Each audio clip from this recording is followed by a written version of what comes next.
Muchas gracias, maestro José Luis. A quienes no tienen cámara, no se preocupen, ya leímos ahí en el chat que algunos equipos son de las oficinas, no hay ningún problema. Lo que sí les pediría, por favor, es que sean tan amables de colocar su nombre completo para fines de su asistencia. Y para poder dar inicio a la intervención de nuestro invitado especial, me voy a permitir compartir con ustedes la semblanza de nuestro expositor. Franco Gatti es abogado, diploma de honor por la Universidad Nacional de Rosario, Argentina, especialista en Derecho Público Global por la Universidad Castilla de la Mancha, en España, ha cursado el máster en Global Rule of Law and Constitutional Democracy en las universidades de Girona y es candidato a doctor por la Universidad Nacional de Rosario, Argentina. Se ha desempeñado como profesor adjunto por concurso de la Universidad Nacional de Rosario, Argentina. Es profesor de distintas carreras de posgrados en universidades nacionales y extranjeras, entre ellas del doctorado en Derecho Constitucional Internacional y de la maestría en Criminología Aplicada de la Universidad San Carlos de Guatemala, de la maestría en Derechos Humanos de la Universidad Nacional de Rosario y de diversas diplomaturas y cursos de posgrado. Ha sido visitante profesional de la Corte Interamericana de Derechos Humanos. Es coautor del libro Los casos argentinos ante la Corte Interamericana de Derechos Humanos, Historias, Estándares Jurídicos e Impacto en el Derecho Interno. Autor de parte de libros, textos científicos y artículos de divulgación. El día de hoy se encuentra con nosotros y me da muchísimo gusto que nos haya aceptado esta invitación. Adelante, maestro, por favor, es suyo el micrófono. Bueno, buenas tardes, buenos días, allá o el mediodía a todos y a todas. Es un gusto para mí, una alegría compartir esta jornada con ustedes. Le agradezco, por supuesto, a la Comisión Estatal de Derechos Humanos, a la licenciada Elena Jiménez por la invitación, a las autoridades que aquí también han estado representadas. Desde ya que es gratificante la invitación y además celebro enfáticamente que puedan desarrollar este tipo de actividades porque, como lo dijo quien me precedió en el uso de la palabra, es fundamental que los estándares que surgen del sistema interamericano, además de ser respetados por los estados, se difundan, se conozcan por las autoridades estatales y también por la ciudadanía, para precisamente lograr una de las finalidades centrales del sistema interamericano, que es prevenir futuras violaciones de derechos humanos y, por lo tanto, de algún modo contribuir a que la conciencia cívica, es decir, la ciudadanía conozca estos criterios y también aumente los niveles de exigencia en relación con el rol del Estado. Por lo tanto, entiendo que estos espacios son centrales para constituir y para coadyuvar a que el discurso de los derechos humanos esté presente en cada una de nuestras prácticas, esté sin lugar a dudas presente en el rol que cada uno de nosotros cumple en cada una, en sus funciones y por supuesto en sus actividades profesionales. Así que bueno, vamos a empezar. Por supuesto que estoy abierto a cualquier pregunta que después quieran hacer. La idea es compartir un desarrollo de este precedente, este significativo precedente de la Corte Interamericana durante algunos minutos y luego abrir el espacio para la discusión, las preguntas, el intercambio. Bien, voy a compartir pantalla para ir recorriendo algunas placas con todos ustedes y todas ustedes. Bien, el caso que nos convoca hoy, entonces, es el caso Trueba, Arciniega y otros contra México, de la Corte Interamericana de Derechos Humanos.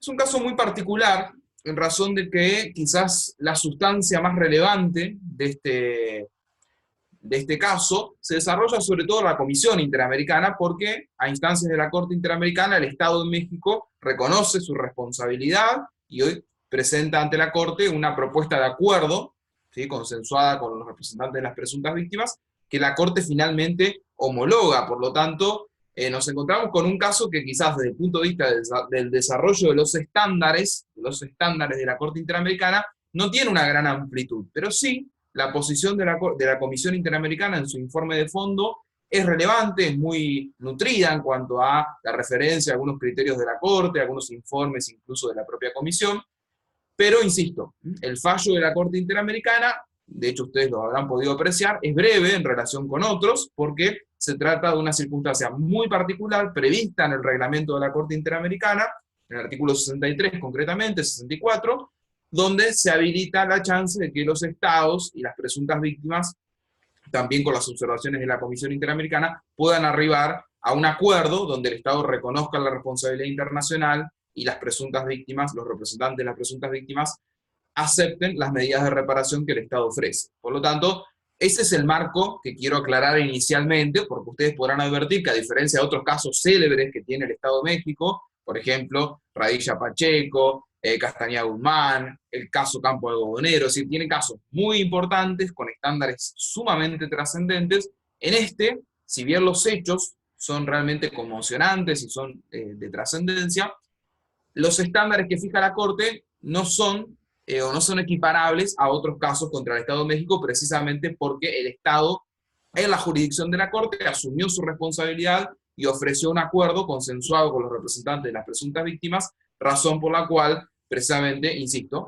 el fallo de la Corte es muy breve, pero les voy a proponer un recorrido también por los estándares que de algún modo estableció la Comisión Interamericana, es decir, el posicionamiento del trámite ante la Comisión es sustancialmente relevante para lo que luego termina siendo un acuerdo entre el Estado y los representantes de las presuntas víctimas, con una agenda reparatoria que aún está pendiente de cumplimiento. Y esto es importante también subrayar.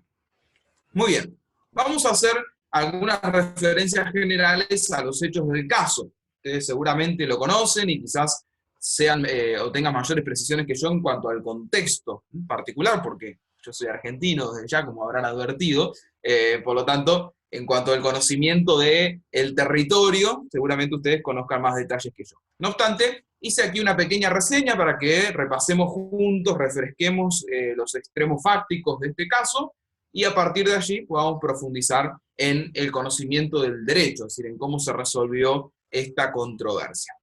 Bueno, los hechos del caso tienen lugar, como bien lo anticipó el doctor José Luis, en el municipio de Guadalupe y Calvo, el estado de Chihuahua, concretamente en Baborigame. Recién le pregunté a Elena cómo se pronunciaba porque tenía la duda, pero bueno, aparentemente es así, Baborigame, en el estado entonces de Chihuahua.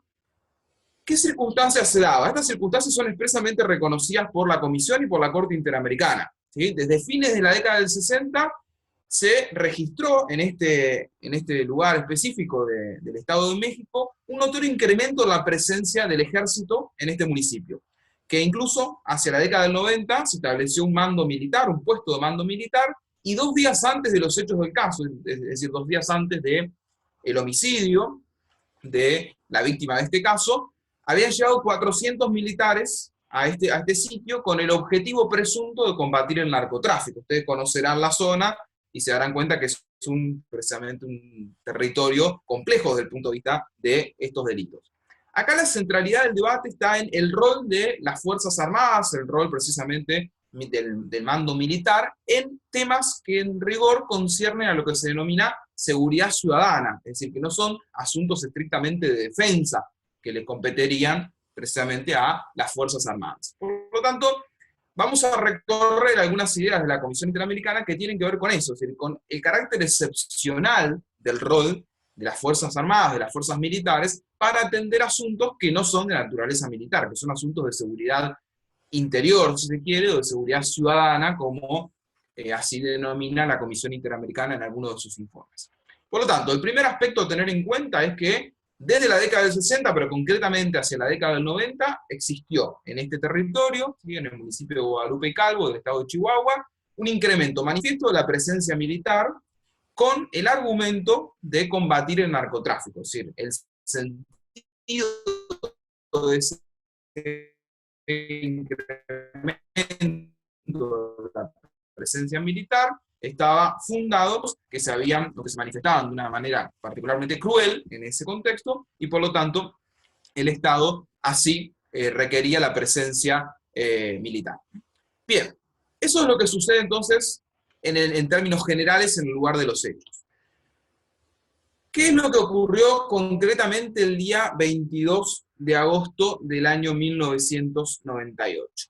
Mireille Trueba se encontraba en un vehículo, Mireille Trueba tenía 20 años en ese momento, en un vehículo junto con su hermano, Vidal, y un amigo, Jorge Jiménez, y alrededor de la 1:10 de la madrugada, mientras circulaban en un carro militar les pidió que se detuvieran. Ahí ocurre un acontecimiento bastante controvertido desde el punto de vista de las partes, ¿sí? Porque el testimonio de Jorge Jiménez y Mireille Trueba, ¿sí?, habría huido en razón del susto que se le generó este requerimiento de las fuerzas militares, es decir, Trueba comenzó a correr, este es el relato que hace Jiménez, ¿no? Trueba comenzó a correr a raíz de esa situación particular de alarma que le generó el requerimiento militar, y recibió entre 10 y 12 disparos efectuados por uno de los comandantes, ¿sí?, que luego será quien termina imputado y condenado, pero esa es una de las versiones. La versión que presenta el Estado, concretamente, afirma que cuando Trueba descendió del auto, se habría, y lo digo en potencial, se habría caído un arma y huyó caminando amenazando con disparar. ¿Sí? Esta es la posición del Estado, que la pone de manifiesto en el orden interno y que luego la ratifica tanto ante la Comisión Interamericana como en el caso ante la Corte. Es decir, el Estado sostiene que luego del requerimiento de los militares de, precisamente, de que Trueba y quienes lo acompañaban en su vehículo desciendan y orientado a registrar el vehículo, lo que ocurre es que Trueba desciende y además sale corriendo con un arma, según la posición del Estado. La posición de uno de los testigos, del amigo de Mireille Trueba, Jorge Jiménez, es que eso no existió, es decir, que el arma no existió, y que lo que ocurrió específicamente es que a raíz del susto, de la situación de temor que se generó, él, de algún modo, intentó huir y allí recibió entre 10 y 12 disparos. ¿Qué ocurrió además? Luego de los disparos, según los acompañantes de Mireille Trueba, se les impidió auxiliarlo, es decir, tanto a su hermano como a su amigo se les obstaculizó la posibilidad de acompañarlo y de brindarle algún tipo de asistencia. Los propios militares fueron quienes contuvieron la situación, incluso golpeando a los acompañantes para que no puedan contenerlo, para que no puedan brindarle asistencia. De hecho, el relato del médico, Efrén Cimental, declaró que existió una demora manifiesta entre el hecho, entre el acontecimiento concreto, y el arribo a el establecimiento médico asistencial para tratar de salvarle la vida. De hecho, ahí hay versiones también controvertidas, porque los integrantes de las Fuerzas Armadas lo que sostienen es que se intentó brindar la asistencia médica inmediata, pero el resultado concreto es que cuando llega el cuerpo ya, porque estaba muerto, cuando llega Trueba a la clínica se registraban alrededor de 3 horas desde que había perdido los signos vitales. Por lo tanto, en rigor de verdad, esa demora fue muy importante, a pesar de la insistencia del médico, de que tenían que brindar una asistencia inmediata. A pesar de esa insistencia, se produjo una demora manifiesta que da cuenta de alrededor de 3 horas desde que perdió la vida hasta que llega efectivamente al establecimiento asistencial. De hecho, bueno, lo que afirma el médico es que muere en el camino, ¿sí?, que muere en el traslado, Mireille Trueba. Por lo tanto, lo que se puede advertir hasta aquí es un contexto específico de asignación de funciones orientadas a la protección de la seguridad ciudadana a fuerzas militares, a fuerzas armadas, que en rigor no tendrían que cumplir ese rol.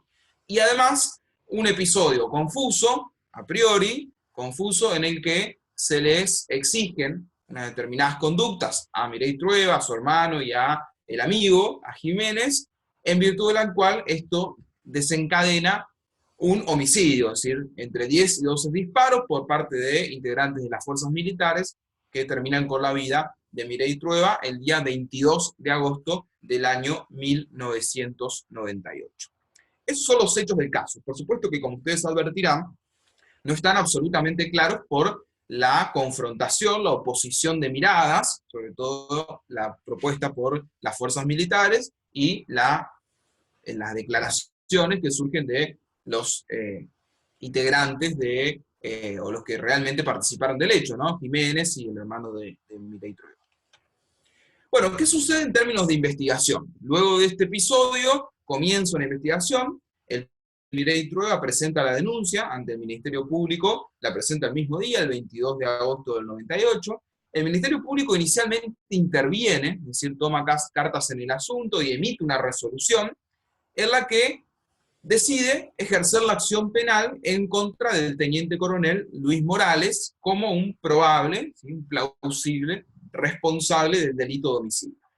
Fíjense que hay una relativa celeridad, es decir, el plazo de actuación inicialmente es razonable, porque 2 días después el Ministerio Público ya emite una resolución en la que determina ejercer la acción penal contra Morales por ser el presunto responsable de ese homicidio.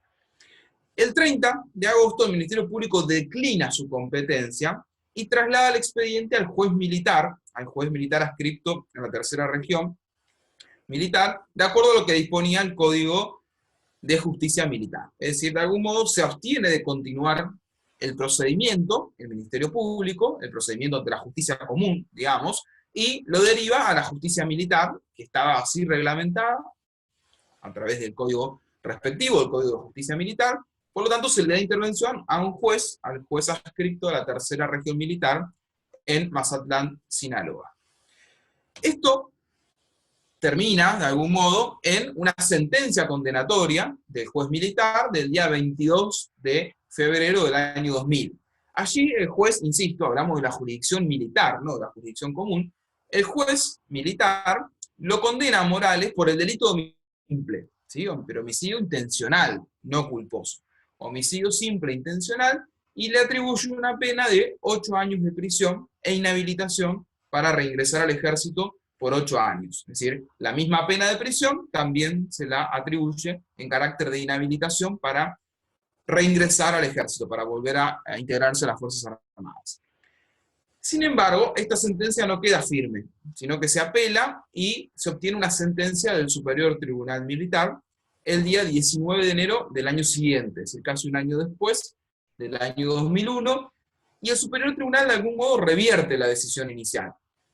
Si bien sostiene la condena, es decir, de alguna manera ratifica la culpabilidad de Morales, cambia la calificación del hecho. No es un homicidio intencional, no es un homicidio doloso, le llamaríamos aquí en Argentina, sino que lo califica como homicidio culposo. ¿Sí? Culposo, y le reduce la pena de 8 años a 1 año, 11 meses y 15 días. Es decir, es manifiesta la diferencia. ¿Sí? Es manifiesta porque a esto debe agregársele que Morales ya había cumplido un tiempo en prisión, por lo tanto, al momento en que se emite la sentencia, se ordena su libertad, porque ya había transitado la pena detenido. Es decir, ya estaba cumplida la pena. Nosotros aquí en Argentina, esto sucede también cuando se le dispone la prisión preventiva, así se llama aquí, se dispone la prisión preventiva y después hay una condena firme, bueno, se descuenta el tiempo de la prisión preventiva de la condena. Aquí la condena era tan breve, 1 año apenas, 11 meses, casi 2 años, bueno, ya había cumplido ese tiempo en prisión, por lo tanto queda en libertad Morales en ese mismo momento. Es decir, en el 2001 ya había recuperado la libertad.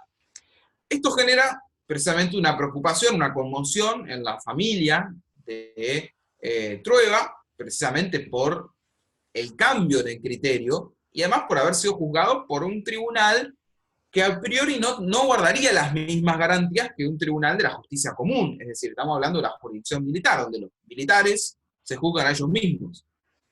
Esto es bastante cuestionable desde el punto de vista de los estándares de la independencia y de la imparcialidad del juzgador.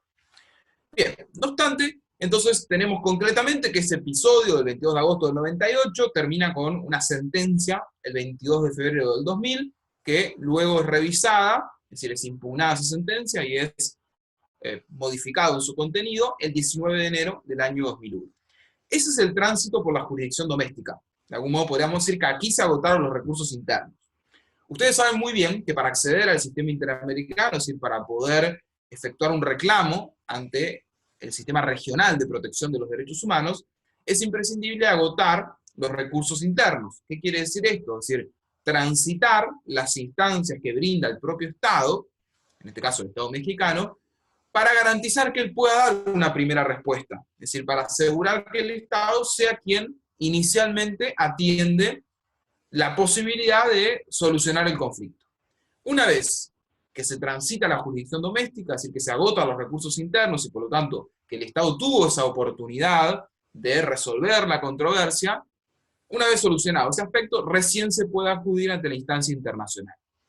Esta es una garantía prevista en favor de los Estados. Ustedes saben que cuando comienza a desarrollarse el derecho internacional de los derechos humanos, después de la Segunda Guerra Mundial, se produce una ruptura, un cambio de paradigma, en virtud del cual el individuo, es decir, la persona humana, adquiere subjetividad internacional, es sujeto de derecho internacional, y con ello se le asigna legitimación procesal para acudir a los órganos internacionales en busca de una respuesta en aquellas oportunidades en las que los estados no les brindan ninguna solución por violaciones de derechos humanos.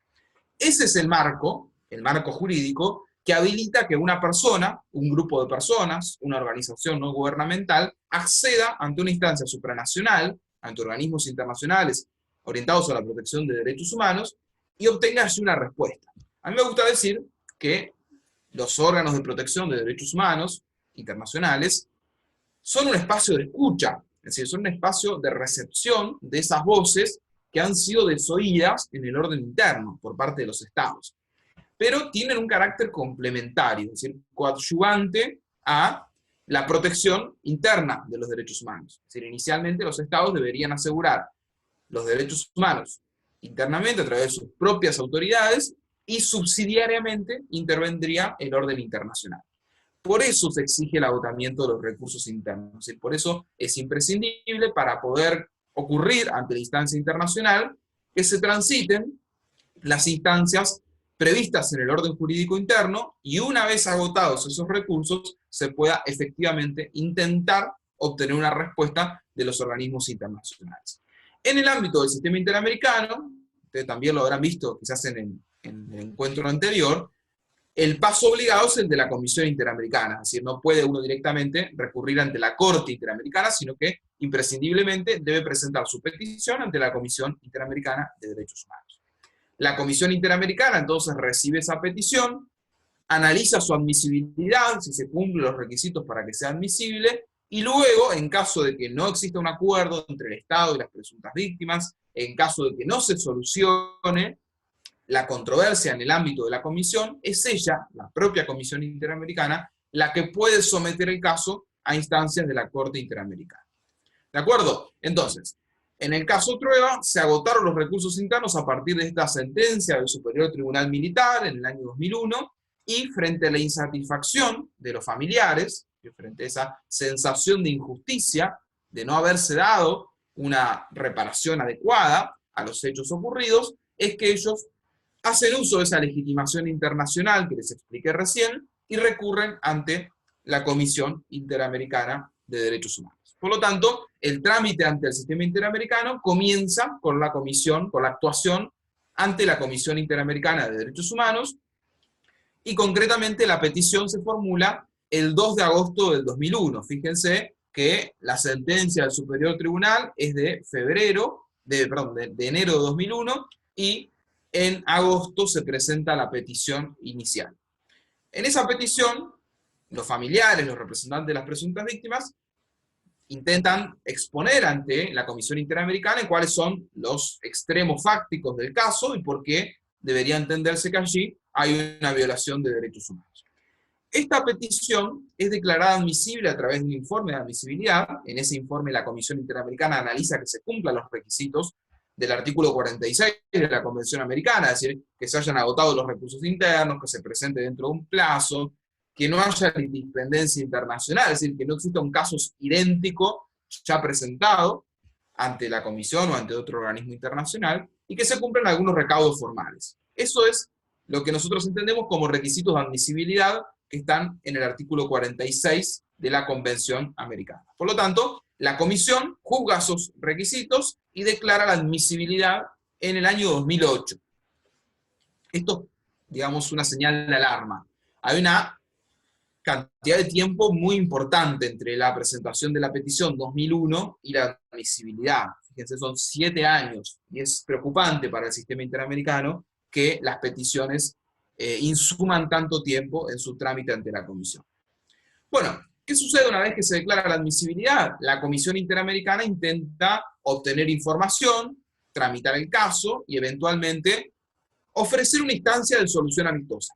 Esto es lo que ocurrió en este caso. ¿Sí? La Comisión Interamericana intenta propiciar un acercamiento entre las partes, ¿sí? Entre las presuntas víctimas, los representantes de las presuntas víctimas y el Estado. Genera ese ambiente, ese clima para que se acerquen las posiciones y eventualmente se arribe a una solución amistosa conforme a los artículos 50 y 51 de la Convención Americana. Aquí, en el caso Trueba, el Estado manifestó su intención de arribar a una solución amistosa. Lo hizo insistentemente, pero los peticionarios no aceptaron esa propuesta. Esto es facultativo, es decir, los peticionarios, como presuntas víctimas, tienen la facultad de aceptar o no la propuesta del Estado en términos de una solución amistosa. Como no lo aceptaron, le requirieron a la Comisión Interamericana que emita el informe de fondo.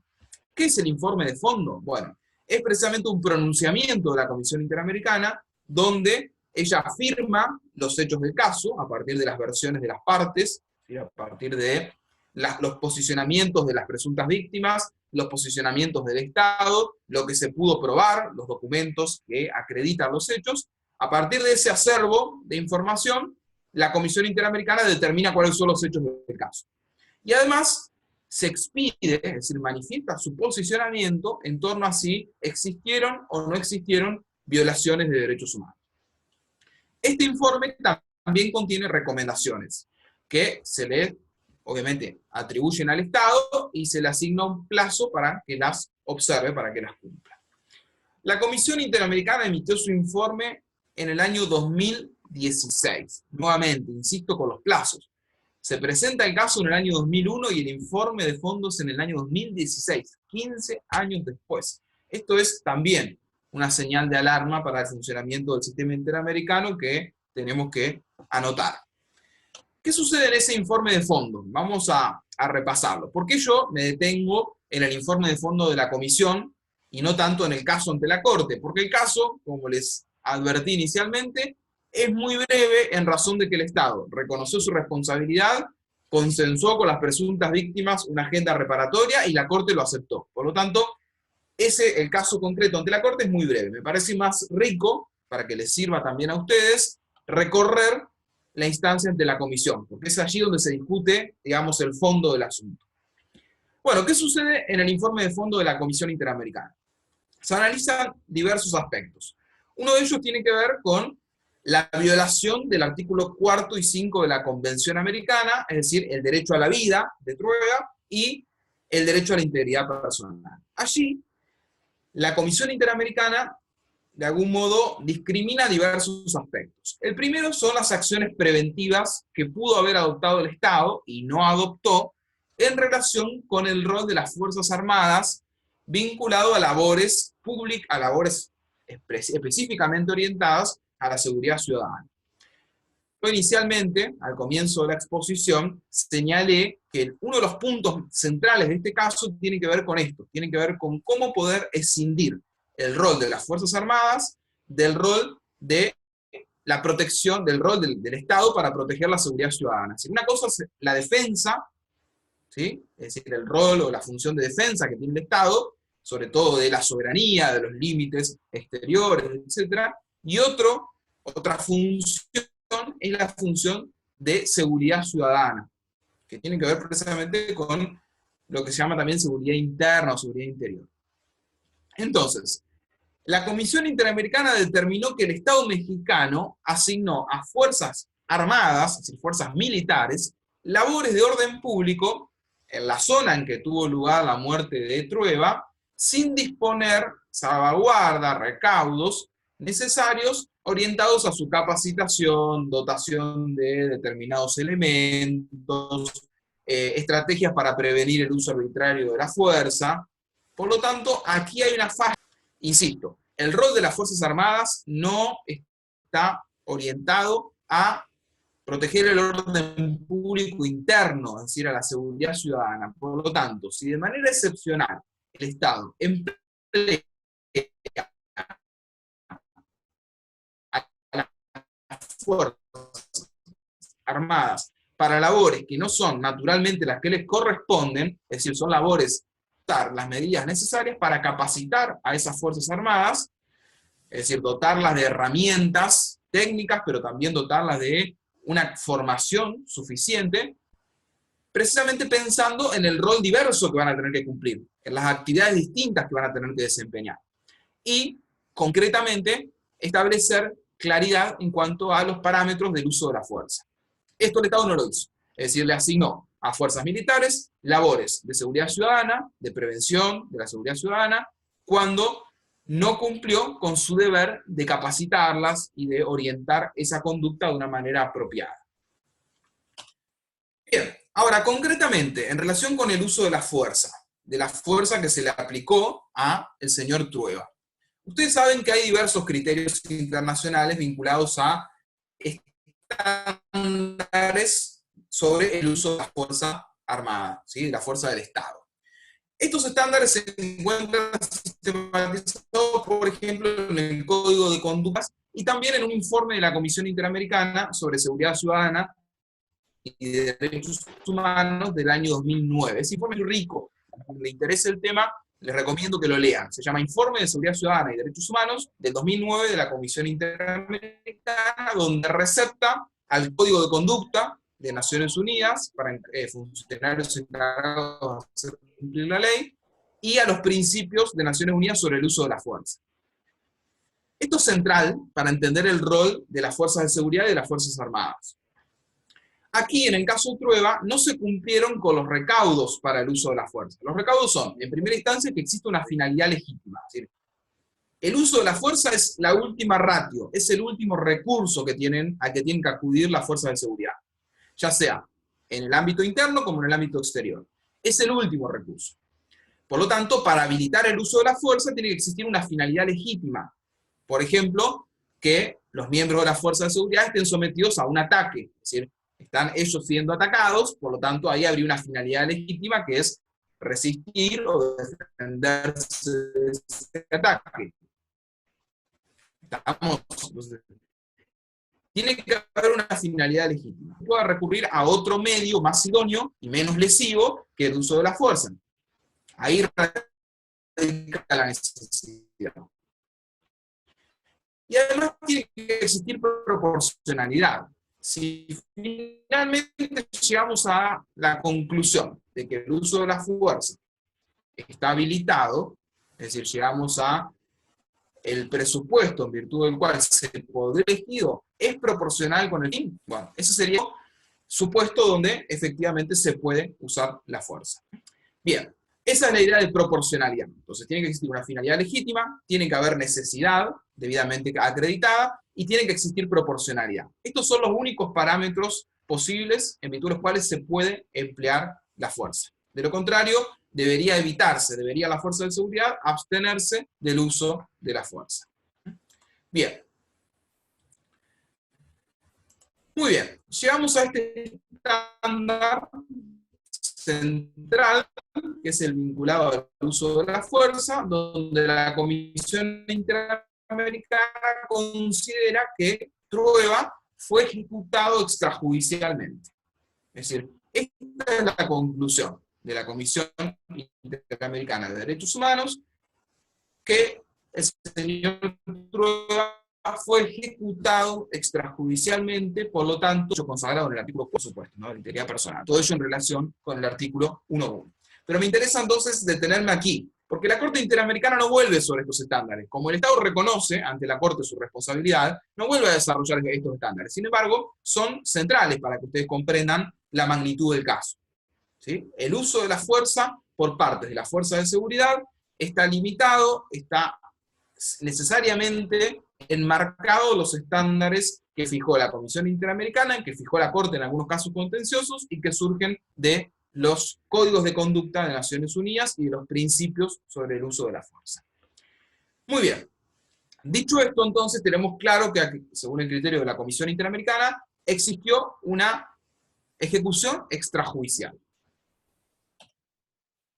Simultáneamente, la Comisión Interamericana evaluó cuáles fueron las acciones posteriores del Estado, es decir, cómo se comportó el Estado, cuál fue el grado de diligencia del Estado mexicano para atender esta situación particular después de que se produjo los disparos, ¿no? Y qué tipo de protección se le dio a la salud, a la integridad de la víctima, de Trueba. Bueno, la Comisión Interamericana dice que el simple hecho de que haya estado herido durante un lapso de tiempo importante antes de su muerte, supone que Mireille Trueba padeció un sufrimiento físico extremo, incompatible con la integridad personal. Por lo tanto, la Comisión sostiene que el Estado, a través de sus agentes, no le dio una respuesta inmediata a esa grave situación y por lo tanto no aseguró una atención médica oportuna, diligente y razonable. Este es el criterio en virtud del cual la Comisión Interamericana sostiene que además de haber sido ejecutado extrajudicialmente y por lo tanto, además de vulnerarse la vida, el derecho a la vida, como se habló en el artículo 4, también existió un padecimiento físico realmente incompatible con la integridad personal por la falta de atención médica oportuna. ¿Se acuerdan cuando yo al comienzo recorrí el relato de los hechos y cité al médico de la clínica del lugar que manifestó precisamente que cuando llegó Trueba al establecimiento médico habían transcurrido 3 horas desde que efectivamente perdió la vida? Por lo tanto, es manifiesta esa distancia temporal y por lo tanto la negligencia del Estado en brindar una atención médica oportuna. Muy bien, entonces analizamos las cuestiones previas, es decir, la prevención del Estado en materia de uso de fuerza, nos detuvimos en la ejecución extrajudicial de Mireille Trueba y ahora avanzamos también en cuanto al rol del Estado para atender inmediatamente a la víctima después de los hechos. Esto en relación concretamente al episodio del 22 de agosto. Pero no solo hay violación de derechos humanos a raíz de la muerte, ¿sí?, concreta de ese episodio, sino que también la intervención del Estado en el marco de la investigación, del juicio y de la sanción del responsable, sufrió algunas deficiencias, es decir, fue realmente o escapó los estándares establecidos por la Corte Interamericana. El primer aspecto a señalar tiene que ver con el rol de los tribunales militares. Ustedes sabrán que la Corte Interamericana tiene criterios ya firmemente establecidos y consolidados en relación con la importancia de asegurar la independencia y la imparcialidad de los juzgadores, es decir, de aquellos que tienen a cargo la administración de justicia, en todos los niveles y en todos los ámbitos, no solo en el ámbito penal, sino también en el ámbito civil, en el ámbito comercial, en el ámbito laboral, incluso en el orden administrativo, se deben asegurar algunas garantías mínimas de independencia y de imparcialidad. ¿Qué sucede? Las autoridades militares, a través de su propia jurisdicción, ¿cumplen estas exigencias de independencia y de imparcialidad? Bueno, en el relato de los hechos, yo hice un señalamiento adrede, ¿no?, un señalamiento específico, en torno a que en algún momento de la investigación se produce un viraje, ¿sí?, y de la intervención del Ministerio Público, la causa pasa a manos de la justicia militar. Y es allí donde entra en crisis el estándar de la independencia y de la imparcialidad de los juzgadores. ¿Por qué? Porque la justicia militar, de acuerdo a lo que ha establecido la Corte Interamericana, pero también el Tribunal Europeo y la Comisión Interamericana en sus informes, es deficiente en algunos aspectos, en tanto son juzgados los militares por propios militares, a veces por sus superiores, es decir, hay una relación de obediencia. Esto controvierte la idea de independencia. Por lo tanto, la Comisión Interamericana entiende que debido a que el momento en que los hechos, el momento obviamente que ocurrió los hechos del caso, fueron conocidos por la justicia militar, estuvo, en ese contexto, vigente un marco normativo cuestionable desde el punto de vista convencional, que impidió una investigación y un proceso independiente. Por eso la Comisión Interamericana considera que el Estado incumplió su obligación de adecuar el derecho interno al derecho convencional. La Convención Americana sobre Derechos Humanos establece en su artículo 2, en el artículo 2, que los estados, además de la obligación del artículo 1, de la obligación de respetar y garantizar los derechos, tienen una obligación de adecuar el derecho interno. ¿Cómo se traduce esta obligación? Bueno, se traduce precisamente en el deber de los estados de adoptar medidas legislativas, administrativas o de otro carácter, así lo dice la Convención Americana, para ajustar todo su orden interno, esto quiere decir normas jurídicas, decisiones judiciales, políticas públicas, ajustarlos a los estándares convencionales. Los estándares convencionales están compuestos, es decir, ese material controlante está compuesto no solo por el texto de la Convención Americana, sino solo por el texto del Pacto de San José de Costa Rica, también por la interpretación que de ese texto hace la Corte Interamericana. Por lo tanto, podríamos decir que cuando vamos a controlar la convencionalidad de una política pública, de una norma jurídica, de una decisión judicial, hay que analizarla a la luz no solo del texto de la Convención, sino también de la interpretación, es decir, de los criterios de la Corte Interamericana.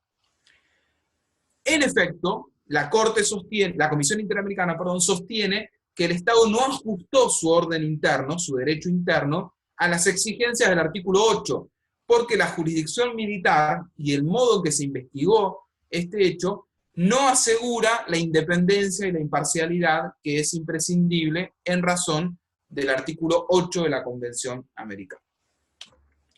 Además, ese marco normativo, es decir, el Código de la Justicia Militar, y por lo tanto la atribución de competencias a la jurisdicción militar para juzgar este tipo de delitos, viola los derechos a las garantías judiciales y a la protección judicial específica en relación con la imparcialidad y la independencia.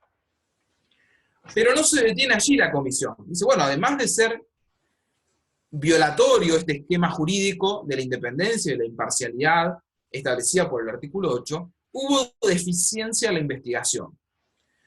Recuerdan que la investigación se inició en el Ministerio Público, pero continuó en manos de la jurisdicción militar, y de acuerdo al criterio de la Comisión Interamericana, no se practicaron pruebas suficientes, necesarias, para esclarecer el hecho, es decir, para determinar cómo se produjeron los disparos, cuáles fueron los oficiales o los miembros de las Fuerzas Armadas que intervinieron en ese episodio. Tampoco fue clara la investigación en relación con la atención médica, es decir, el carácter deliberado, la intencionalidad o la no intencionalidad en el disparo. Estos extremos fácticos, desde el punto de vista del razonamiento probatorio, no fueron suficientemente investigados, ¿sí? Sobre todo el superior tribunal de la jurisdicción militar se posicionó en la versión dada por precisamente las Fuerzas Armadas en relación a que había sido culposo el homicidio, es decir, no había podido identificar claramente hacia dónde disparaba el teniente, y por lo tanto se produjo el homicidio, pero sin dolo. Esto es lo que la Comisión Interamericana cuestiona, si no se investigó certeramente si esa conducta fue una conducta deliberada o fue culposa, y se intervino además algún otro tipo de integrante de las fuerzas militares para encubrir el hecho o para brindar alguna versión confusa, etc. Por lo tanto, aquí hay un señalamiento de la Comisión Interamericana referido a las deficiencias en materia de investigación. También la Comisión Interamericana cuestiona el acceso a la justicia. ¿Por qué? Porque luego de que se produjo el hecho, que ya dijimos, ¿no? Violó el derecho a la vida, violó la integridad personal, no hubo una atención médica oportuna, la investigación fue deficiente, no se aseguró la imparcialidad y la independencia del juzgador, pero además hubo una clara restricción al derecho de acceso a la justicia de los familiares del señor Trueba. Es decir, no se les facilitó la posibilidad de acceder al expediente, de participar activamente, de ser oído en la investigación, en el proceso penal. Por lo tanto, también existió, desde una mirada amplia del acceso a la justicia, una clara restricción en el acceso por parte de los familiares de la víctima del caso. Bien, ahí tenemos una serie de violaciones a derechos humanos contenidos en la Convención Americana que están dirigidas concretamente a ese episodio del 22 de agosto y de la investigación posterior. Pero en las violaciones de derechos humanos, no siempre la única víctima es quien sufre o quien padece directamente las consecuencias de las acciones o de las omisiones. También pueden extenderse los efectos de la violación de derechos humanos, por ejemplo, a los familiares. Es decir, el hecho de que se haya producido este episodio de una ejecución extrajudicial, el trastorno, la afectación a la integridad personal, a la integridad tanto física como psíquica, que implica llevar adelante una investigación, es decir, esa peregrinación en búsqueda de justicia, también afecta la integridad personal de los familiares. Es decir, no solo se ve perjudicado la víctima directamente, sino también los familiares que adquieren el carácter de víctima. Es decir, por eso el caso se llama Trueba y otros, porque los familiares también adquieren el estatus de víctima en razón de algunos perjuicios singulares que se señalan en este informe de fondo. La comisión dice, fíjense qué importante, la pérdida de un ser querido en circunstancias como las que ocurrieron en este caso, así como la ausencia de verdad y justicia, ocasionaron un sufrimiento y una angustia grave en perjuicio de los familiares del señor Trueba, y por lo tanto violaron su derecho a la integridad física, psíquica y moral establecida en el artículo 5 en relación con el artículo 1. Entonces aquí es una contemplación, una consideración de algunos aspectos que exceden lo que quizás habitualmente podemos entender por una responsabilidad en virtud de un hecho como este. ¿Sí? Tienen que ver con el sufrimiento, el dolor, la angustia, todo lo que conlleva llevar adelante, encabezar una búsqueda de justicia, una búsqueda de verdad, los obstáculos que oponen los estados al esclarecimiento de los hechos. Es decir, este conjunto de elementos también se traduce en un perjuicio para los familiares, que a veces tienen que cambiar su proyecto de vida, es decir, se ve alterado su proyecto de vida, se ven modificadas sus actividades cotidianas en busca de una respuesta por parte del Estado, de una satisfacción a su pérdida, que desde ya siempre es irreparable, ¿no? Al menos desde el punto de vista de la integridad. Bueno, entonces también hay un reconocimiento a el derecho a la integridad de los familiares de la víctima. Esto concluye en un informe de fondo de la Comisión Interamericana del que se obtienen algunas exigencias al Estado, es decir, medidas de reparación, recomendaciones, que las sintetizamos en estas ideas centrales. La Comisión recomienda al Estado reparar las violaciones de derechos humanos, por supuesto, iniciar una investigación efectiva en un plazo razonable, donde se pueda esclarecer cuáles fueron las circunstancias de la muerte de Trueba, los responsables, imponer sanciones proporcionadas, sanciones adecuadas. También la Comisión recomienda que se dispongan medidas administrativas, disciplinarias o penales a los funcionarios que contribuyeron a la denegación de justicia. Esto no solo quiere decir a quien apretó el gatillo, es decir, a quien fue el responsable directo de la muerte, sino también a aquellos funcionarios que obstaculizaron la búsqueda de justicia, que obstaculizaron alcanzar la verdad, y esto implica no solo a funcionarios o a miembros de las Fuerzas Armadas, sino también a funcionarios judiciales, que quizás, o funcionarios de la justicia militar, que quizás retardaron la obtención de justicia o no la articularon de la manera adecuada.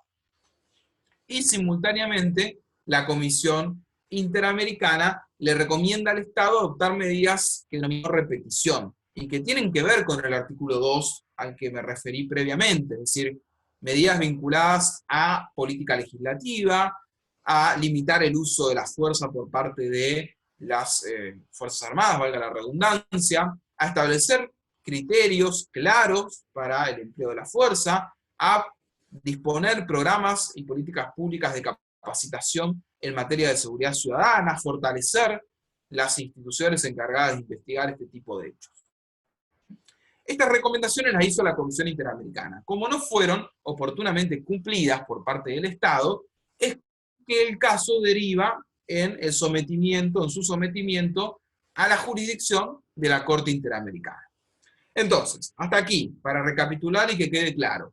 Hemos recorrido brevemente los hechos del caso, nos hemos detenido en cómo, frente a la insatisfacción de los familiares por la respuesta dada en el orden interno, se somete el caso ante la Comisión Interamericana, allí es tramitado por la Comisión Interamericana, no se alcanza una solución amistosa, por lo tanto, la Comisión emite su informe de fondo, donde se expide precisamente en relación a estos aspectos, a la ejecución extrajudicial de Trueba, la violación del derecho a la vida, la violación de la integridad personal por ese sufrimiento agravado en los últimos momentos de vida, en virtud de la falta de asistencia médica oportuna. También la Comisión se expide en relación con la independencia y la imparcialidad, y también hace una referencia concreta a los derechos de los familiares de la víctima de Trueba, que también alcanzan el carácter de víctima, como advertí previamente, por el padecimiento implicado, la angustia en este tránsito detrás de la justicia, de la idea de justicia. Bueno, dicho esto entonces, la Comisión Interamericana, frente al incumplimiento de las recomendaciones del informe de fondo, somete el caso a la Corte Interamericana. Lo somete el 28 de abril del año 2018.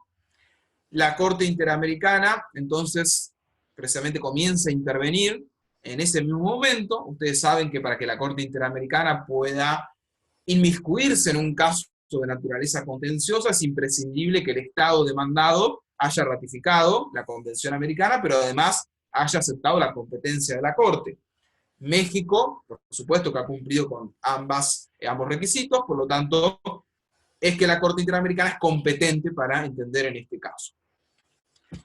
El 28 de abril entonces se somete el caso y en noviembre, el 13 de noviembre del mismo año, del 2018, el Estado de México remite a la Corte Interamericana un documento que data del día 19 de noviembre del 2018, denominado Acuerdo de Solución Amistosa y Reconocimiento de Responsabilidad del Estado de México. Ese acuerdo es al que me referí previamente, es decir, es el reconocimiento de responsabilidad internacional de México y la proposición de una agenda reparatoria aceptada por las presuntas víctimas. Pero es importante subrayar que la Corte Interamericana no tiene una obligación de aceptar este acuerdo. Debe incluso controlarlo, porque, ustedes saben, los derechos humanos no son materia transigible, si no se pueden transar los derechos humanos, no pueden las partes acordar cualquier cosa en materia de derechos humanos. Siempre los acuerdos que se celebren, ya sea en la instancia de la Comisión Interamericana, es decir, en la instancia de solución amistosa, como frente al estratos y frente al escenario de la Corte Interamericana, estos acuerdos tienen como límite el orden público interamericano. Nunca se puede acordar, en el marco de una negociación, alguna pauta o algún criterio que afecte el orden público interamericano, es decir, que perjudique los derechos humanos. Por lo tanto, la Corte Interamericana controla sus acuerdos y los homologa, es decir, tiene que expedirse acerca de si ese acuerdo respeta o no respeta el orden público interamericano. En el caso Trueba, se somete el documento, es decir, el documento es ofrecido por el Estado de México, los representantes hacen observaciones, los representantes de las presuntas víctimas formulan sus observaciones, y en esa formulación de las observaciones manifiestan precisamente que están de acuerdo, es decir, que están de acuerdo con la propuesta del Estado, y la Comisión también hace sus señalamientos. Por lo tanto, analizadas las posiciones de las partes, la Corte Interamericana dicta su sentencia, que es la que ustedes conocen, la que está publicada en la página de la Corte, el 27 de noviembre del 2018. Algo importante para advertir, para señalar, es que, fíjense que no transcurre tanto tiempo desde el sometimiento del caso hasta la sentencia. Por lo tanto, el problema más grave, en términos de dilación, de retardo, se da ante la Comisión, no ante la Corte. La Corte, dentro del mismo año, ya dictó su sentencia. Es cierto que se trata de un caso relativamente simple, porque existía un reconocimiento de responsabilidad por parte del Estado y una aceptación de ese reconocimiento por parte de las presuntas víctimas. Es un caso particular. Pero, no obstante, es bastante expeditiva la Corte a la hora de emitir su sentencia, insisto, en noviembre del mismo año donde se sometió el caso. Muy bien, ¿qué surge entonces de la sentencia de la Corte? Si ustedes hacen un recorrido de este documento, van a advertir que la Corte se limita a reproducir lo que trabajamos previamente, es decir, reproducir los hechos del caso. Ella aclara, porque es importante esto, la Corte no va a afirmar estos hechos del caso como suyos, solo que las partes han propuesto como precisamente un marco de acuerdo, en razón del cual, bueno, allí determinaron la responsabilidad del Estado. Pero la Corte no tiene por probados esos hechos, simplemente acepta la propuesta del Estado y de las presuntas víctimas. Eso es importante. Por otro lado, allí analiza la Corte las reparaciones, que es lo central, ¿sí? No hay estándares, insisto, la Corte no vuelve sobre la fijación de estándares. Esto lo hizo la Comisión y el Estado reconoció su responsabilidad. Lo que sí se determina concretamente son una agenda reparatoria, una serie de criterios reparatorios propuestos por el Estado y aceptados por las presuntas víctimas que la Corte homologa, para decirlo de algún modo. ¿En qué consisten estas reparaciones? Bueno, en primera instancia la obligación del Estado mexicano de investigar. Lo mismo que la Comisión Interamericana había señalado en el informe que recién desentrañamos, la Corte Interamericana también lo recepta a partir del acuerdo, por supuesto, del Estado con las presuntas víctimas, que aquí ya son víctimas, ¿no?, reconocidas como tales. Bueno, la obligación de investigar. El Estado se comprometió ante la Corte a realizar una revisión del caso, es decir, a volver sobre el caso, y a tratar de determinar la participación, en ese caso, por parte de agentes militares, a la luz de los estándares interamericanos. Es importante que ustedes tengan presente que la Corte Interamericana nunca puede inmiscuirse en cuestiones penales estrictamente, es decir, no es el rol del Tribunal Interamericano volver a juzgar lo que ya se juzgó en el orden interno.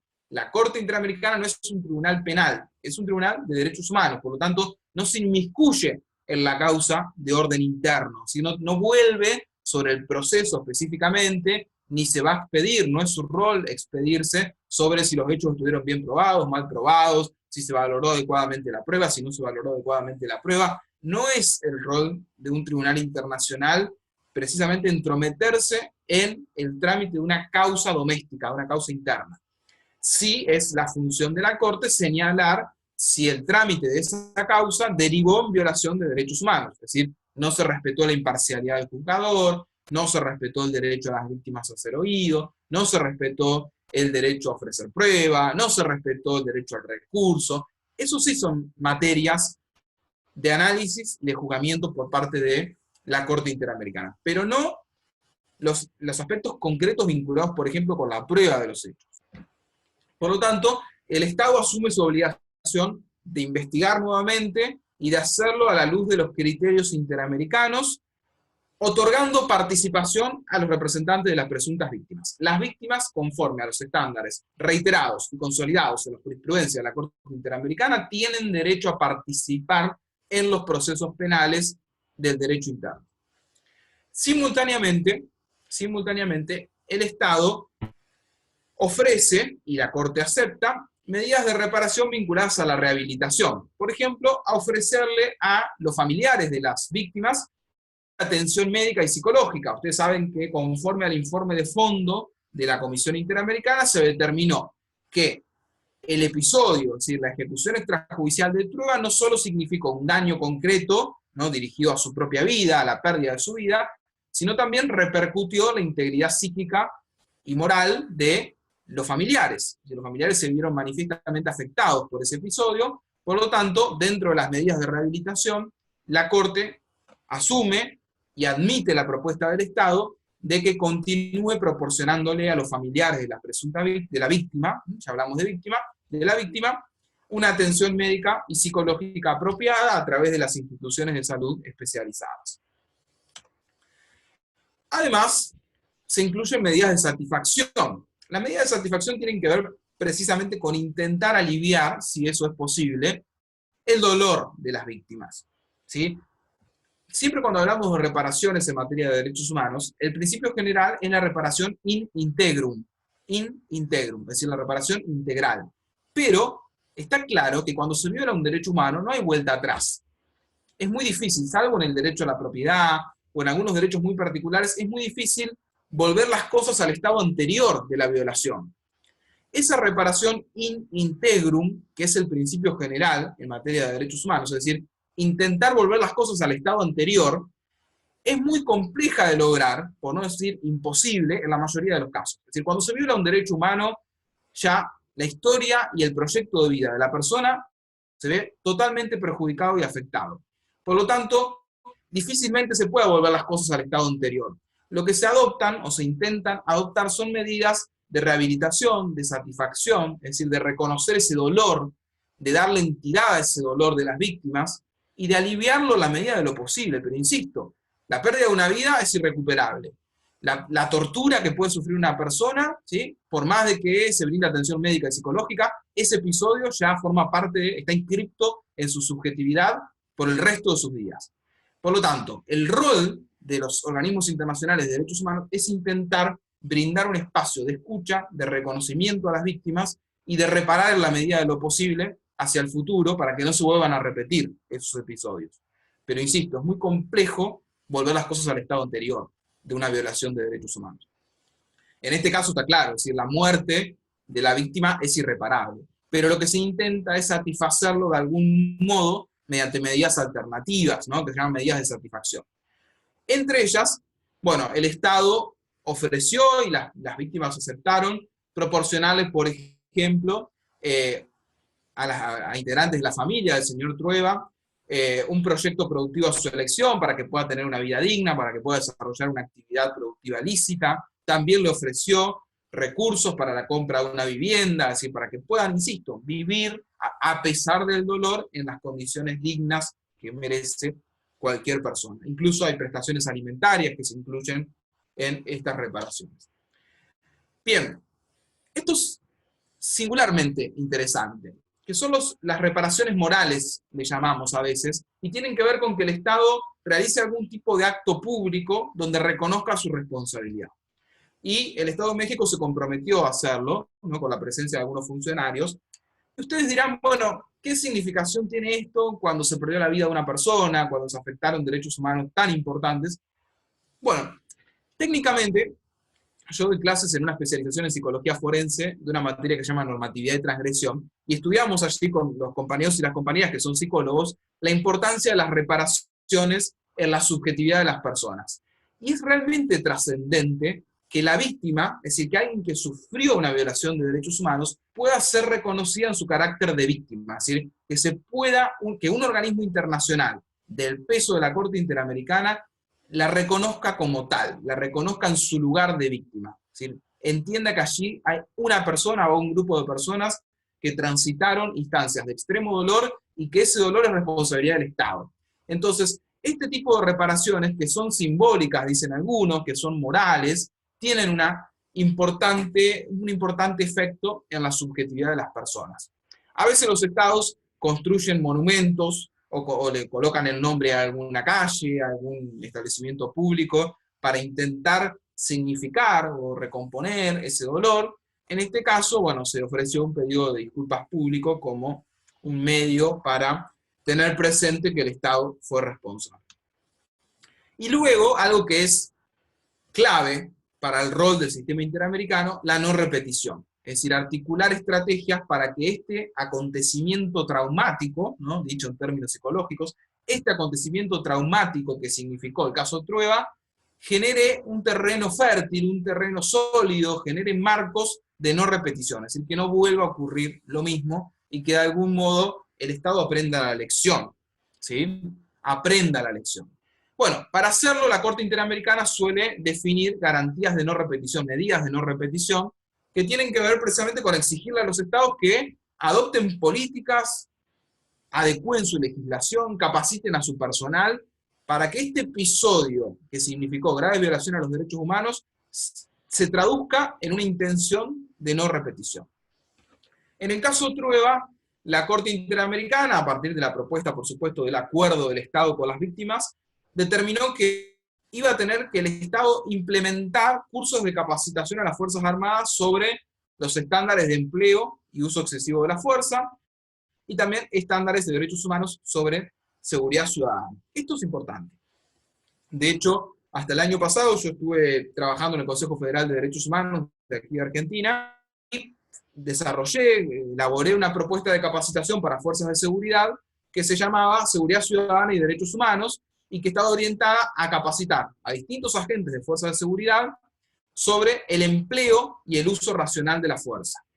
Entonces, bueno, a partir de una iniciativa del Estado, recorrimos distintas provincias de la Argentina y capacitamos a las fuerzas de seguridad en torno a esto que trabajamos hoy. Es decir, bueno, ¿cuándo está habilitado el uso de la fuerza? ¿Cuándo se considera proporcional el uso de la fuerza por parte de, ya sea la fuerza de seguridad o las Fuerzas Armadas? ¿Cuáles son los criterios internacionales? ¿Cómo se debe tratar a las personas, a los ciudadanos, a los habitantes de una nación, en esa relación entre fuerza, entre el ejercicio del poder y garantía de los derechos? Bueno, ¿qué particularidades tienen los niños, las niñas, los adolescentes, las mujeres, los pueblos indígenas, los migrantes? Es decir, hay una serie de elementos importantes para trabajar la relación entre el ejercicio, el uso de la fuerza y los derechos humanos. Y aquí, en este caso particular, en el caso de Trueba, se le exigió al Estado, el Estado se comprometió a articular programas de capacitación dirigidos a las fuerzas de seguridad y las Fuerzas Armadas sobre el uso de la fuerza. Además de fortalecer las autoridades que tienen a cargo la investigación de episodios como estos. Es decir, fortalecerlo quiere decir capacitarlas para que investiguen de manera transparente, de manera imparcial, para que oigan a las víctimas. Es decir, hay una serie de elementos importantes para que no vuelva a repetirse el padecimiento del señor Trueba y de su familia. También se fijaron indemnizaciones compensatorias, es decir, indemnizaciones monetarias, y el Estado asumió, por supuesto, el pago de los gastos. Bueno, ¿cuál es el estado actual de la situación? Y acá se los pegué literalmente para que vean la certeza, ¿no?, que la información es fidedigna. El caso actualmente, ¿sí?, de acuerdo a lo que surge de la Corte Interamericana, que está así publicado en su página web, está en este estado, ¿sí? Falta realizar la revisión del caso, de la investigación, falta dar pruebas y acreditar que se brindó la atención médica y psicológica a las víctimas, proporcionar los recursos para el proyecto productivo del que hablábamos, la vivienda, la alimentación. Todavía no se acreditó la implementación de los cursos de capacitación, ni tampoco el pago de las indemnizaciones. Esto es lo que surge estrictamente de la página de la Corte Interamericana. Ustedes sabrán que la Corte Interamericana tiene un área específica dentro de su equipo de abogados dependientes de la Secretaría, orientada a la supervisión de cumplimiento de los estándares. Es decir, una vez que un Estado es condenado por la Corte Interamericana, es decir, una vez que se declara la responsabilidad internacional del Estado y se fijan las reparaciones, existe un grupo de abogados, un área específica de la Corte Interamericana, que tiene a cargo el seguimiento del cumplimiento de las reparaciones. Esto se traduce en una serie de audiencias periódicas que celebra el Estado, las víctimas, la Comisión Interamericana, ante la Corte Interamericana, para ir verificando, es decir, chequeando que estas reparaciones que el Estado se comprometió a cumplir, efectivamente se están observando. Por lo tanto, este es un rol muy importante de la Corte Interamericana que no tienen otros tribunales internacionales, el de precisamente hacer un seguimiento al cumplimiento de las reparaciones. Una vez que se verifica que todas las reparaciones a las que se comprometió el Estado se cumplieron y las víctimas están de acuerdo, porque se oye a las víctimas, allí se cierra el caso. Recién en ese momento se cierra el caso ante la Corte Interamericana. Por lo tanto, esto es importante. Ustedes quizás podrán apreciar que la Corte Interamericana, en sus periodos de sesiones ordinarios o extraordinarios, convoca a audiencias de seguimiento de los casos, es decir, de supervisión de cumplimiento de los casos. Están orientadas precisamente a esto, a verificar cuál es el grado de acatamiento del Estado de los estándares que surgieron de la agenda reparatoria. Entonces, la agenda reparatoria que surge de la sentencia, además de ratificar la responsabilidad internacional del Estado, supone y habilita una instancia de seguimiento y de supervisión de cumplimiento que precisamente se transita ante la Corte Interamericana y que todavía está abierta en el caso Trueba. En el caso Trueba todavía falta acreditar que se cumplieron todos los extremos de la agenda reparatoria para que la Corte pueda decidir si cierra el caso o no lo cierra.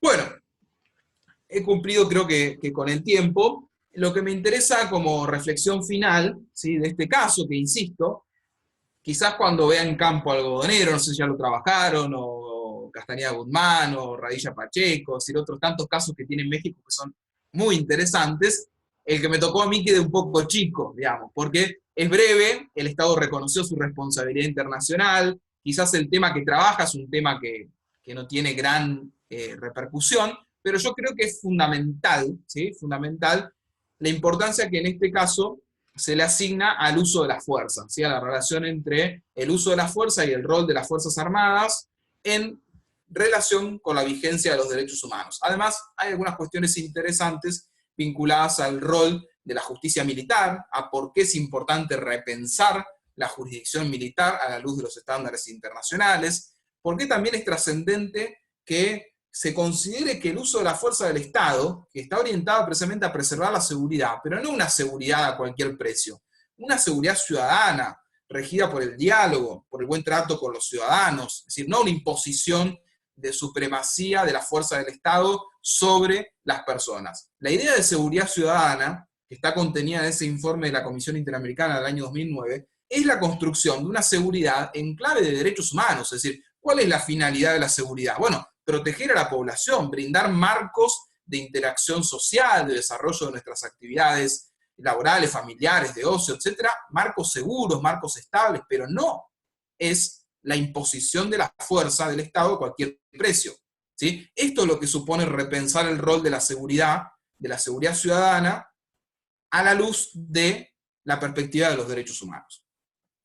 En este caso, como el que habrán visto en la edición anterior de estas jornadas y los que verán en el futuro, yo siempre los entiendo como llamados de atención, pero también como grandes enseñanzas que surgen del sistema interamericano para que nosotros, los abogados, los académicos, los funcionarios, los ciudadanos, repensemos nuestras prácticas, ¿sí? Las repensemos a partir de estos compromisos internacionales que intentan resignificar la importancia de la dignidad humana, de la protección de la dignidad humana en cada una de nuestras funciones y de nuestros roles que desempeñamos permanentemente. Por lo tanto, insisto, el rol de la Corte Interamericana, más allá de que muchas veces se ha cuestionado, que el sistema interamericano sufra críticas, creo que es central para construir un horizonte en materia de protección de derechos humanos. Un horizonte progresista, un horizonte que ponga en el centro de la escena a la persona humana, que sobre todo se preocupe por los grupos históricamente excluidos, por los grupos históricamente desaventajados, las mujeres, los niños, las niñas, los adolescentes, los pueblos indígenas, los migrantes, las personas con discapacidad. Es decir, esa centralidad de la persona humana es el desafío del sistema interamericano, que lo viene desarrollando muy bien y estableciendo estándares que son realmente innovadores y claros a la hora de generar precisamente nuevas prácticas por parte de los estados. Por lo tanto, además de todo eso, la Corte Interamericana es un escenario de escucha para quienes fueron desoídos en el orden interno, para quienes padecen muchas veces la desidia del Estado, la inacción del Estado, la omisión de los estados. La Corte Interamericana se transforma en este escenario de escucha para intentar poco a poco generar nuevas realidades más justas y más protectorias de los derechos humanos, que en definitiva es algo que nos debería conmover a todos y a todas. Para terminar, les comparto, ¿no?, algo bien argentino, que es una frase, aquí la tengo, una frase de un autor argentino en un libro muy conocido que es Rayuela, que dice: el absurdo es que salgas por la mañana a la puerta y encuentres la botella de leche en el umbral y te quedes tan tranquilo porque ayer te pasó lo mismo y mañana te volverá a pasar. En ese estancamiento, ese así sea, esa sospechosa carencia de excepciones, yo no sé, che, que es una frase muy nuestra, habría que intentar otro camino. Y yo creo que los fallos de la Corte Interamericana nos empujan, nos movilizan a intentar nuevos caminos que precisamente tienen que interpelarnos individualmente y colectivamente para construir estados más justos, sobre todo una comunidad internacional y comunidades nacionales, locales, más cercanas a la sensibilidad por el respeto de la dignidad humana y por una mayor y más amplia protección de los derechos, que creo que es el desafío que tenemos permanentemente. Así que nada más de mi parte, esto es lo que quería transmitirles, espero haber sido claro y bueno, quedo a disposición para lo que quieran preguntar, observar o comentar. Muchas gracias de vuelta por la invitación. Muchísimas gracias, maestro Franco, por su brillante exposición. De manera personal, ha sido muy enriquecedora y espero que para todas las personas que hoy se encuentran también compartiendo este espacio, lo haya sido. En el chat, dos de las y los participantes han planteado algunas preguntas. Invitamos a las demás personas que también lo puedan hacer por el chat, o bien, si gustan, también pueden hacerlo a través del micrófono. Me voy a permitir iniciar con las dos primeras que se plantearon en el chat.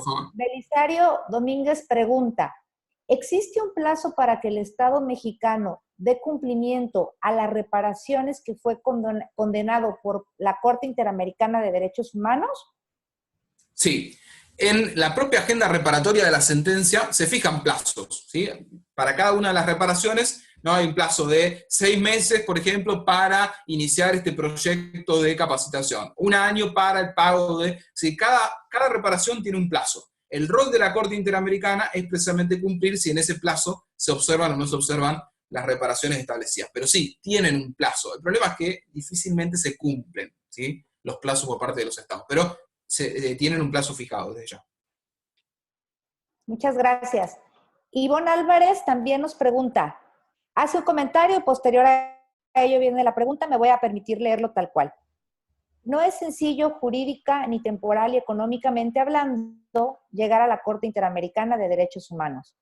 Si bien la jurisprudencia emitida por la misma es de suma relevancia para nuestro continente, la tardanza en la substanciación del procedimiento, ambas instancias en ocasiones resulta de una tardanza importante. Por ejemplo, este caso llegó en 2001 a la comisión, el informe de admisibilidad fue emitido 7 años después, el de fondo tardó otros 8 años más y se resolvió en 2018. Es decir, aunque ante la propia instancia de la Corte fue muy corto, toda la instancia interamericana fue de 17 años y en este inter llegó el caso Castañeda, que en menos de 3 años fue resuelto y ya está completamente cerrado en su fase de ejecución. Ahora va la pregunta. ¿Cuál es tu opinión como litigante? ¿Resulta eficaz temporalmente hablando? Bueno, es muy buena la pregunta y es la pregunta que surge siempre, ¿sí? No importa el auditorio, siempre surge dos preguntas. Una es la de los plazos y otra es ¿qué pasa si no se cumple? ¿No? ¿Qué capacidad tiene la Corte de hacer cumplir? En relación con los plazos, mi posición es que evidentemente el trámite ante la comisión es muy lento, ¿sí? Yo por eso hice esos señalamientos y puse la fecha para que ustedes puedan verlo. Es muy lento.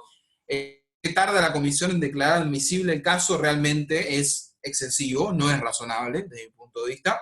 Sí creo que ante la Corte es mucho más ágil, lo hemos experimentado, los casos ante la Corte realmente se tramitan con mucha agilidad y se trabaja muy bien en la Corte.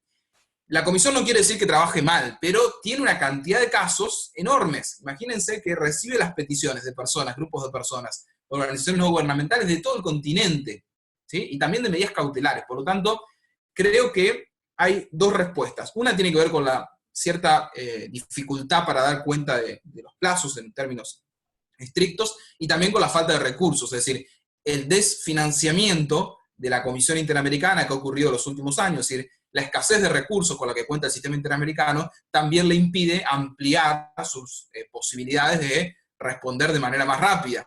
Si existieran más recursos humanos y más capacidad técnica, la comisión seguramente podría tramitar los casos de una manera más eficiente. Creo que tiene que ver con la falta de financiamiento también, y esto ha sido objeto de críticas y de señalamientos en los últimos años. Quizás los escucharon en un reclamo manifiesto de la necesidad de que se vuelva a financiar más contundentemente el sistema interamericano para dar cuenta de estos, digamos, de estas necesidades.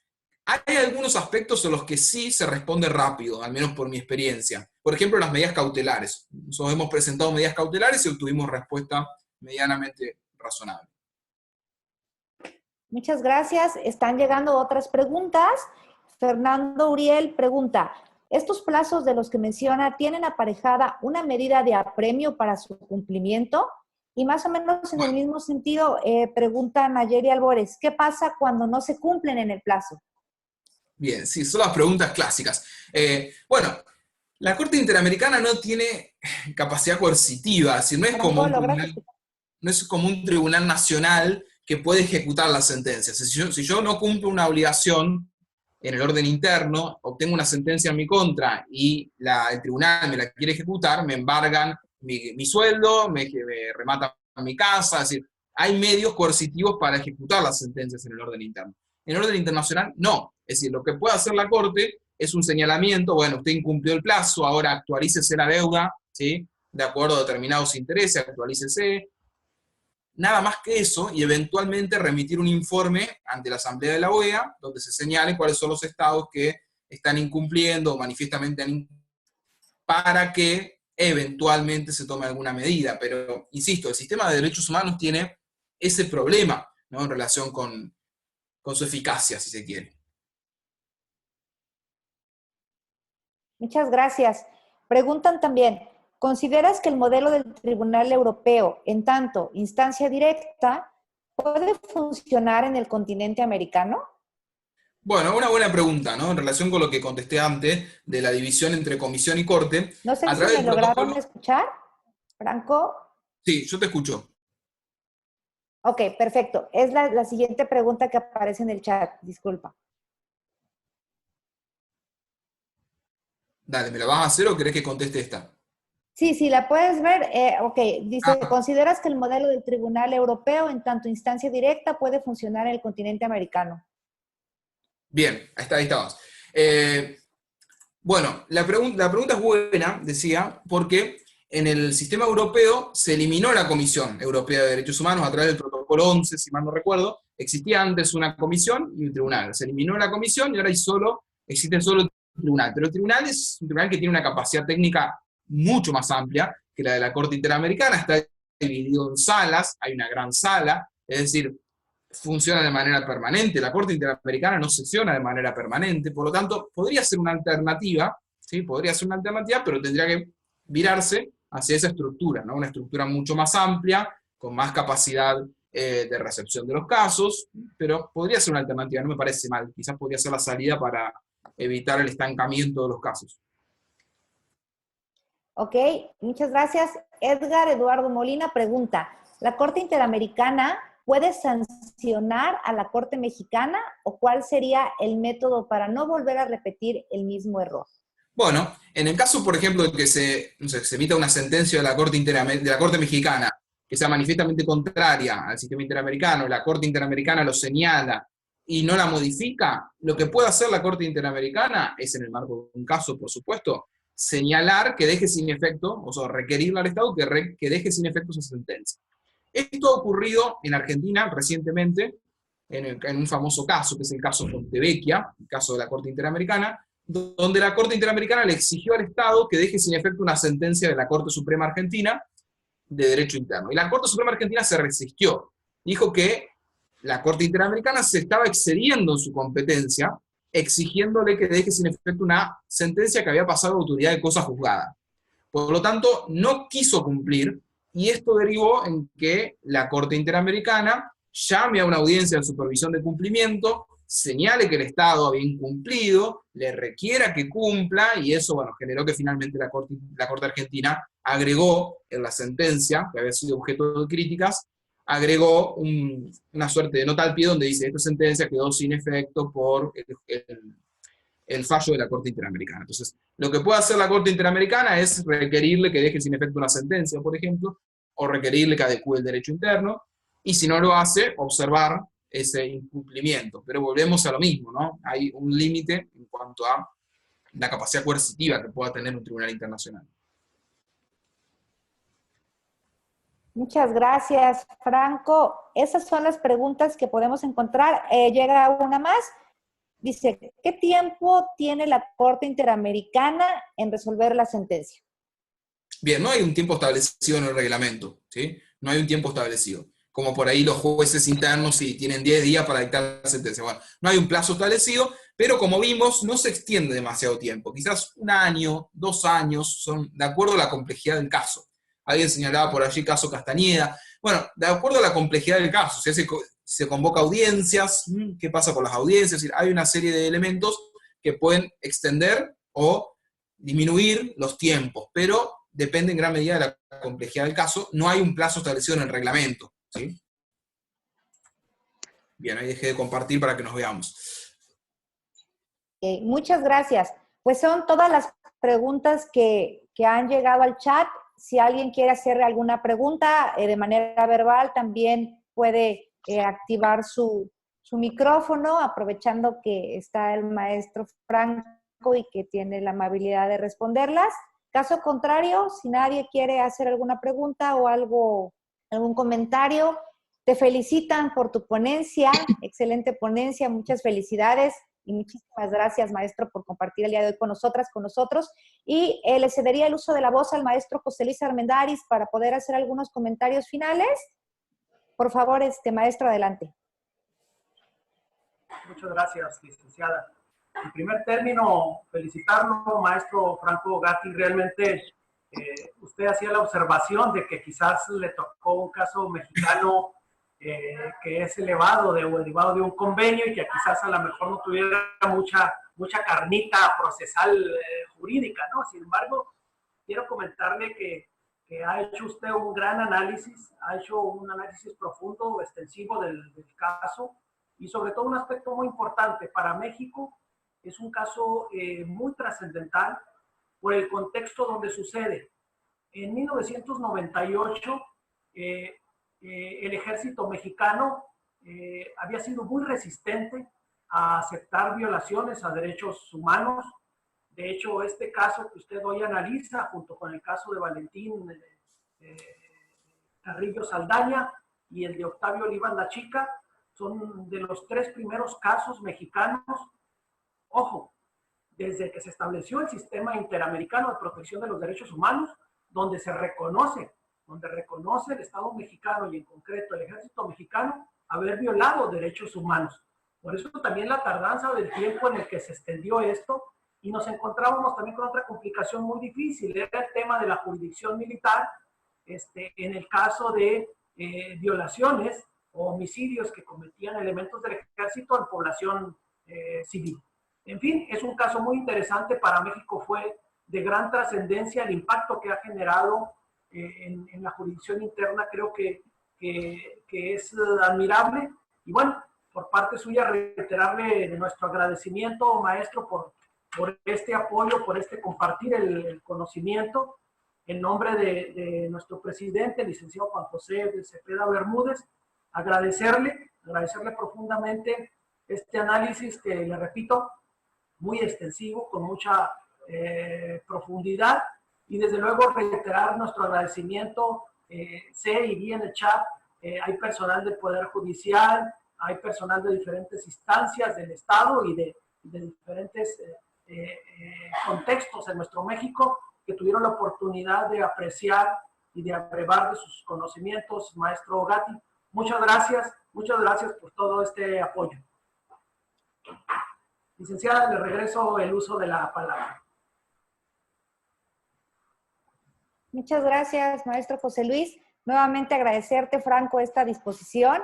Y a nombre de la Comisión Estatal de los Derechos Humanos, queremos hacerte llegar un reconocimiento por tu participación en este taller, el cual va firmado por nuestro presidente, el licenciado Juan José Cepeda Bermúdez, como muestra de nuestro agradecimiento a que el día de hoy hayas estado con nosotros. Créeme que te vamos a tomar la palabra, y si quieres otro caso un poco más emblemático, con muchísimo gusto también lo vamos a poner en la agenda. Pues estaría muy bien. Sobre todo agradecerte porque habla de tu expertise, del conocimiento que tienes de algo que quizás pudo haberse resumido en menos comentarios. Hiciste un análisis muy profundo, lo cual yo te agradezco, ya que, como comentaba el maestro José Luis, dentro de las personas que están inscritas el día de hoy, hay personal del Poder Judicial, de la Procuraduría, activistas, hay investigadoras e investigadores en materia de derechos humanos que también cuentan con una amplia experiencia en la materia, y que el día de hoy creo que, al igual que yo, hemos aprendido mucho en tu ponencia. Te agradezco nuevamente y pediría por favor a Iván que dejes de compartir pantalla, y para quienes les sea posible, enciendan sus cámaras para que nos podamos tomar una foto todas y todos quienes estamos participando en este taller junto con el maestro Franco. Bueno, nos peinamos. Entonces, exacto, por favor. Entonces, para quienes les sea posible, por favor, prender las cámaras.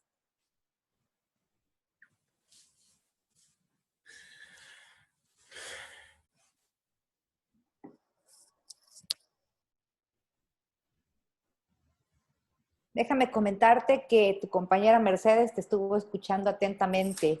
Ya la vi que está ahí conectada. Sí. Está conectada. Bueno, le mando un saludo grande a Mercedes Jiménez, una amiga, compañera en la Corte Interamericana. Responsable de mi presencia aquí también. También, a quien le agradecemos infinitamente. Bueno, pues ahora sí vamos a tomar la foto a la cuenta de 3 para que sonrían, por favor. 1, 2, 3.